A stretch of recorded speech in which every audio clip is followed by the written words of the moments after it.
எல்லோருக்கும் வணக்கம். நம்ம ஏபிஜே அப்துல் கலாம் ஐயா அவர்களோட எனது பயணம் புத்தகத்தை பற்றி படிச்சுட்ருக்கோம். இன்றைக்கி நம்ம பார்க்க போகிற சாப்டர் 12, கடக்க வேண்டிய தூரம் இன்னும் கணிசமாக இருக்கிறது. இத்தொகுப்பு என் மீது ஓர் ஆழ்ந்த தாக்கத்தை விட்டு சென்றுள்ள கணங்களையும் மக்களையும் நேரத்தையும் இடங்களையும் நினைவு கூறுகின்ற என் வாழ்வின் சிறு சிறு விவரிப்புகளை உள்ளடக்கியுள்ளது. ஒருவர் தன் வாழ்விலிருந்து இத்தகைய கணங்களை நினைவுபடுத்தி பார்க்கவும் விவரிக்கவும் துவங்கும்போது ஒருவேளை அவரது வாழ்க்கை எனது வாழ்க்கையைப் போல முழுமையானதாகவும் மும்முரமானதாகவும் இருந்து வந்திருக்கும் பட்சத்தில் இன்னும் நூற்றுக்கணக்கான கணங்களை அவரால் கூற முடியும்.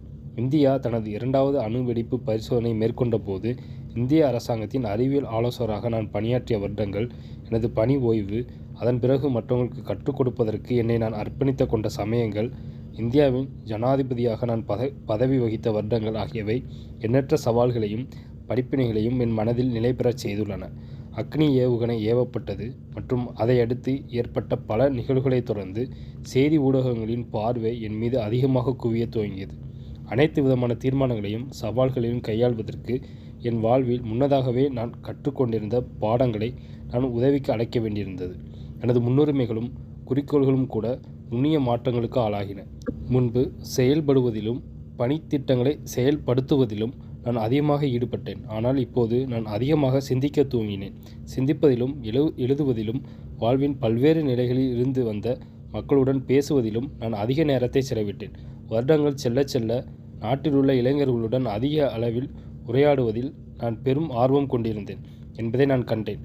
வெற்றிகரமான விற்பனையான நான் பல புத்தகங்களை நான் எழுதினேன். 2020ஆம் வருடத்திய இந்தியாவிற்காக ஒரு குறிப்பிட்ட முன்னோக்கை கொண்டிருந்ததோடு அந்த முன்னோக்கு குறித்து செயல்படவும் நாட்டிற்கு அதை எடுத்துக்கூறவும் முயற்சித்து கொண்டிருந்த ஒரு மனிதனின் குறிக்கோள் வாசகங்களாக வாசகர்கள் அவற்றை அங்கீகாரம் செய்து அப்புத்தகத்தின் வெற்றிக்கான காரணமாக இருந்திருக்கலாம்.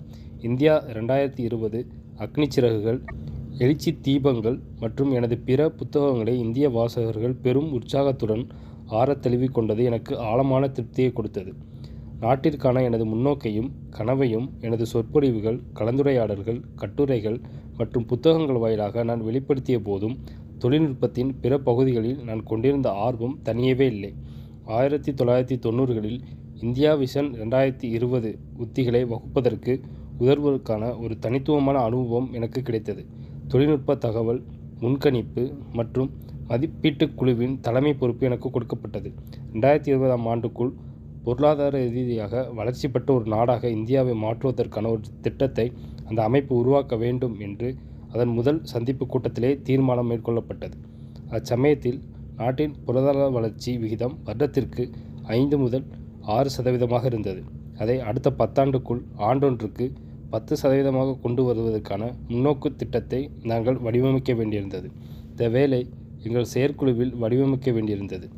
இந்த வேலை எங்கள் செயற்குழுவில் இருந்த அனைவருடைய மனங்களையும் உண்மையிலேயே தூண்டியது.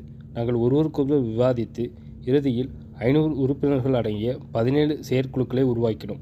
இவர்கள் அனைவரும் பல்வேறு பொருளாதார பின்புலத்தைச் சேர்ந்த 5000க்கும் மேற்பட்ட மக்களுடன் ஆலோசனை நடத்தின. செயற்குழுக்கள் 2 வருடங்களுக்கும் மேலாக கடுமையாக உழைத்தன. அதன் விளைவாக 1996ஆம் ஆண்டு ஆகஸ்ட் 2ஆம் நாளன்று 25 அறிக்கைகளை நாங்கள் அப்போதைய பிரதம மந்திரியிடம் வழங்கினோம். தேசிய வளர்ச்சிக்காக பல்வேறு துறைகளும் நிறுவனங்களும் எவ்வாறு ஓர் ஒருங்கிணைக்கப்பட்ட வழியில் பணியாற்றின என்பதற்கான ஒரு அற்புதமான எடுத்துக்காட்டு இது. தொழில்நுட்ப தகவல் முன்கணிப்பு மற்றும் மதிப்பீட்டுக் குழுவில் எங்களது வேலை சிறப்பாக முன்னேறி கொண்டிருந்த அதே நேரத்தில் விவசாயம் மற்றும் தகவல் தொழில்நுட்பத் துறைகளில் மேற்கொள்ளப்பட்டு கொண்டிருந்ததையும் நான் பெரும் ஆர்வத்தோடு ஆய்வு செய்தேன். அது எனது தனியாத ஆர்வமாக மாறியது. நான் நாடு முழுவதிலும் பயணம் செய்து மாணவர்களையும் ஆசிரியர்களையும் நிர்வாகிகளையும் அதிகாரிகளையும் சந்தித்த போது ஒரு முன்னோக்கு குறித்த செயல்படுவது எனது வேலையின் முதல் பகுதி மட்டுமே என்பதை நான் புரிந்து கொண்டேன். அந்த குறிக்கோளை ஒருவரால் வெளிப்படுத்தவும் விளக்கவும் அது பற்றி விவாதிக்கவும் முடியும் போது மட்டுமே அந்த முன்னோக்கிற்கு உயிரோட்டம் கிடைக்கிறது. இந்தியா ஓர் அறிவார்ந்த சமுதாயமாகவும் மக்களுக்கு அதிகாரத்தை கொடுக்கின்ற தொழில்நுட்பத்தை உருவாக்குகின்ற ஒரு நாடாகவும் வளர வேண்டியதன் அவசியத்தை பற்றியும் அதே சமயத்தில் நமக்கு ஆன்மீக பரிமாணங்களையும் நாம் தொடர்ந்து அங்கீகரித்து வளர்க்க வேண்டியதன் அவசியத்தை பற்றியும் நான் சென்ற இடமெல்லாம் மக்களிடம் பேசுவதன் மூலம் அதை செய்வதென்று நான் தீர்மானித்தேன். 2002 முதல் 2007 வரையில் நான் இந்தியாவின் ஜனாதிபதியாக பதவி வகித்த காலத்தை இந்தியாவின் அற்புதத்தை புரிந்து கொள்வதில் உள்ள ஒரு நீண்ட படிப்பினையாக இப்போது நான் பார்க்கிறேன். மக்களின் ஜனாதிபதி என்ற பெயரை செய்தி ஊடகங்கள் எனக்கு கொடுத்தன. பின்னர் இப்பெயரை நாடு முழுவதிலும் உள்ள பலரும் பயன்படுத்தினர். என்னை அவர்கள் அவ்வாறு அழைத்தது குறித்து நான் மகிழ்ந்தேன் என்று நான் கூறியாக வேண்டும். நான் ஜனாதிபதியாக என் பணியை துவக்கிய போது நமது இந்த சிக்கலான அற்புதமான நாடு நெடுகிலும் பயணம் செய்வதில் நான் இயன்ற அளவுக்கு நேரத்தை செலவிட விரும்பினேன். வெவ்வேறு பகுதிகளில் நம் மக்கள் வாழ்ந்த விதம், அவர்களது வாழ்க்கையை உருவாக்கிய சூழல், அவர்கள் எதிர்கொண்ட பிரச்சனைகள், அவை தீர்க்கப்பட்ட விதம் அல்லது அவை தீர்க்கப்பட்டனவா இல்லையா ஆகியவற்றை நான் பார்த்து தெரிந்து கொள்ள விரும்பினேன். நாட்டின் ஜனாதிபதி என்ற முறையில் எனக்கு முன்பு அப்பதவியில் இருந்தவர்களை விட மிக அதிக அளவில் நான் சுற்றுப்பயணம் மேற்கொண்டதாக கூறப்பட்டது. சியாச்சான் பனிக்குன்றிலிருந்து அழகிய வடகிழக்கு மாநிலங்கள் வரையும், நாட்டின் மேற்கு கோடியில் இருந்து தென்கோடி வரையிலும் லட்சதீப தீவுகளை தவிர இது குறித்து எனக்கு எப்போதும் வருத்தம் உண்டு. நான் கிட்டத்தட்ட எல்லா இடங்களுக்கும் சென்றேன். நான் சாலை வழியாகவும் வான்வழியாகவும் பயணித்தேன். முன்பு ஜனாதிபதிகள் பயன்படுத்திய பழைய ரயில் பெட்டியில் அனைத்து நவீன வசதிகள் பொருத்தப்பட்டு அப்பெட்டி புதுப்பிக்கப்பட்டு மேம்படுத்தப்பட்ட போது 3 தருணங்களில் ரயில் வழியாகவும் நான் பயணம் செய்தேன். நாட்டை நான் அனைத்து கோணங்களிலிருந்தும் பார்த்தேன் என்று நான் கூறியாக வேண்டும். இது குறித்து நான் என்றென்றும் நன்றியுள்ளவனாக இருப்பேன். இத்தனை வருடங்களாக நான் சந்தித்த இந்த கோடிக்கணக்கான ஆண்கள், பெண்கள் மற்றும் குழந்தைகளிடமிருந்து நான் என்ன கற்றுக்கொண்டேன்? பொதுவாக பதவியில் இருப்பவர்களிடம் கேள்வி கேட்காமல் இருப்பதற்கு நாம் பயிற்றுவிக்கப்பட்டு இருக்கிறோம். பள்ளிகளில் நான் சந்திக்கின்ற இளைஞர்களை தங்களது மனம் திறந்து வெளிப்படையாக கேள்விகள் கேட்கச் செய்வதற்கு ஏராளமாக தாஜா செய்யவும் உலக்குவிக்கவும் வேண்டியிருப்பதை நான் காண்கிறேன். அதே சமயத்தில் அங்கு கேள்விகள் இல்லை என்று இதற்கு அர்த்தமில்லை. மேற்பரப்பில் குமிழ்விட்டு கொண்டு அவை காத்திருக்கின்றன. ஒரு முறை கதவுகள் திறக்கப்பட்டவுடன் துடிப்பான ஆர்வத்தோடு அணைகள் வெடித்து சிதறுகின்றன. அறிவியல், தொழில்நுட்பம், விண்வெளி, கலைகள் ஆகியவற்றை குறித்து என்னிடம் கேள்விகள் கேட்கப்பட்டுள்ளன. நான் ஏன் திருமணம் செய்து கொள்ளவில்லை என்றும், என் சிகை அலங்காரம் ஏன் இப்படி இருக்கிறது என்றும் என்னிடம் கேள்விகள் கேட்கப்பட்டுள்ளன. ஒவ்வொரு கேள்விக்கும் உண்மையான, நன்றாக சிந்திக்கப்பட்ட, முடிந்த அளவுக்கு விளக்கமான ஒரு விடையளிக்க நான் முயற்சித்தேன். நானே இன்னும் ஒரு தேடுவனாக இருப்பதாக அவர்களிடம் கூறினேன். அவர்களிடம் பேசுவதற்கும் விவாதிப்பதற்கும் எந்த அளவுக்கு நான் அவர்களை நாடி வந்தேனோ அதே அளவுக்கு நான் தேடிக்கொண்டிருந்த விடைகளை நாடியும் அவர்களிடம் வந்தேன். ஒரு இந்தியனாக இருப்பது என்றால் என்ன என்பதையும், என் நாட்டில் ஒரு ஆணாகவோ அல்லது ஒரு பெண்ணாகவோ இருப்பது என்றால் என்ன என்பதையும், நாம் ஒவ்வொருவரும் நமது சொந்த வாழ்க்கையை வாழும் அதே நேரத்தில் சமுதாயத்தையும் நாம் எவ்வாறு செதுக்குகிறோம் என்பதையும், இந்த புரிதலை கொண்டு ஒருவரால் என்ன செய்ய முடியும் என்பதையும் நான் புரிந்து கொண்டேன். ஜனாதிபதியாக எனது ஆட்சி காலம் தன் பங்கிற்கு அரசியல் குழப்பங்களை கொண்டிருந்தது. டர்னிங் பாயிண்ட் என்ற எனது புத்தகத்தில் நான் இதை பற்றி எழுதியுள்ளேன். நாட்டின் அரசியலமைப்பு தலைவர் என்ற முறையில் ஜனநாயக செயல்முறையில் நான் உள்ளார்ந்த முறையில் ஈடுபட்டேன். பாராளுமன்றமும் பிற நிறுவனங்களும் செயல்பட்ட விதமும், தான் செல்வாக்கு செலுத்தக்கூடிய பகுதிகளில் ஒரு ஜனாதிபதியால் எவ்வாறு மாற்றங்களை ஏற்படுத்த முடியும் என்பதும் என் மனத்தை ஏராளமான நேரங்களில் பெருமளவில் ஆக்கிரமித்த எண்ணங்களாகும். ஜனாதிபதியாக எனது பதவிக்காலம் முடிந்த பிறகு நான் மகிழ்ச்சியாக எனது பழைய வாழ்க்கைக்கு திரும்பினேன். கற்றுக் கொடுப்பதிலும் சொற்பொழிவு ஆற்றுவதிலும் நான் நேரத்தை செலவிட்டேன். இது இந்தியா நெடுகிலும் மற்றும் வெளிநாடுகளுக்கும் என்னை அழைத்துச் சென்றது. இந்தியா 2020 புறநகர் பகுதிகளில் நகர்ப்புற வசதிகளை வழங்குதல் ஆகிய என் மனதிற்கு பிடித்த பணித்திட்டங்களை விரைவுபடுத்துவதற்கு முன்பிருந்த அதே தீவிரத்துடன் நான் அயராது உழைத்தேன். நான் தொடர்ந்து மாணவர்களை சந்தித்து வந்துள்ளேன். இந்தியாவிலும் வெளிநாடுகளிலும் உள்ள பல்வேறு பல்கலைக்கழகங்களில் ஆராய்ச்சிகளை மேற்கொண்டுள்ளேன். தேசிய விவகாரங்களில் எனது கருத்துக்களை பகிர்ந்து கொண்டுள்ளேன். வெகு தூரத்தில் இருக்கும் பகுதிகளில் உள்ள மாணவர்களிடம் பேசுவதற்கும், தங்களது எதிர்காலத்தை பற்றி ஒரு பெரிய முன்னோக்கை அவர்களுக்கு கொடுப்பதற்கும் நான் அப்பகுதிகளுக்கு விஜயம் செய்கிறேன். உயர் வகுப்புகளில் தாங்கள் எந்தெந்த பாடங்களை படிக்க வேண்டும் என்பதில் தொடங்கி, தங்களது ஊர்களிலும் மாவட்டங்களிலும் உள்ள அகக்கட்டமைப்பு விவகாரங்கள் வரை அவர்கள் பல்வேறு விஷயங்கள் குறித்து என்னிடம் கேள்விகள் கேட்கின்றனர். இப்புத்தகம் என் குழந்தை பருவம் முதலாக இப்போது வரையிலான வாழ்க்கையை தொகுப்பு அல்ல. அதை நான் ஏற்கனவே எழுதியுள்ளேன். வளைந்து செல்லும் ஒரு நீண்ட பாதையில் ஓய்வெடுப்பதற்கான ஒரு இடத்தை போன்றது இது.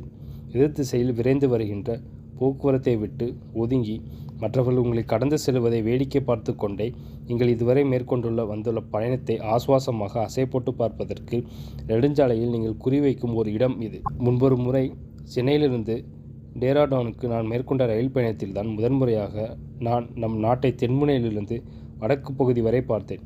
ஆனால் இம்முறை எனது கண்கள் நான் போய் சேர வேண்டிய இடத்தின் மீது மட்டுமே குறியாக இருக்கவில்லை.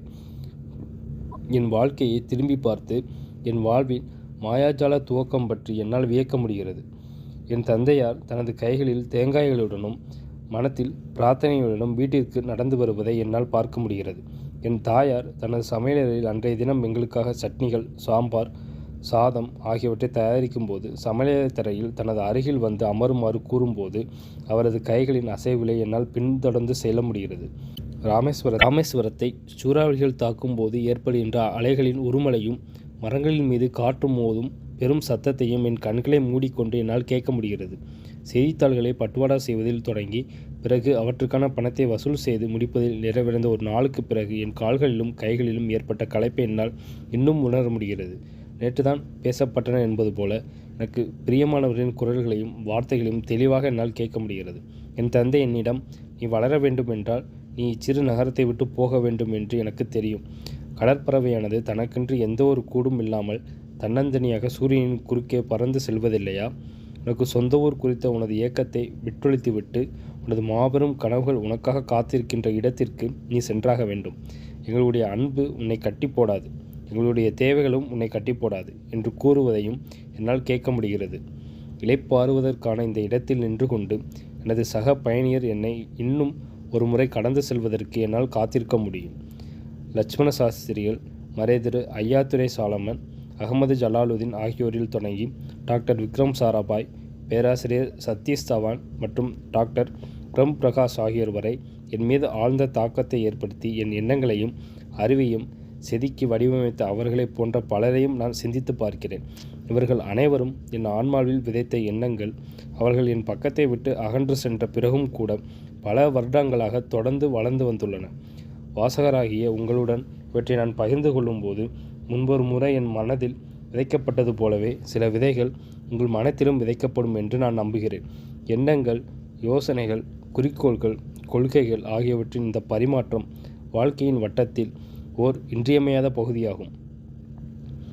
கடின உழைப்பு, பக்தி, படித்தல், கற்றல், பரிவு, மன்னித்தல் ஆகியவைதான் என் வாழ்வின் அடித்தளங்களாக இருந்து வந்துள்ளன. இந்த பண்பு நலன்களின் வேர்களை இப்போது நான் உலகத்தோடு பகிர்ந்து கொண்டுள்ளேன்.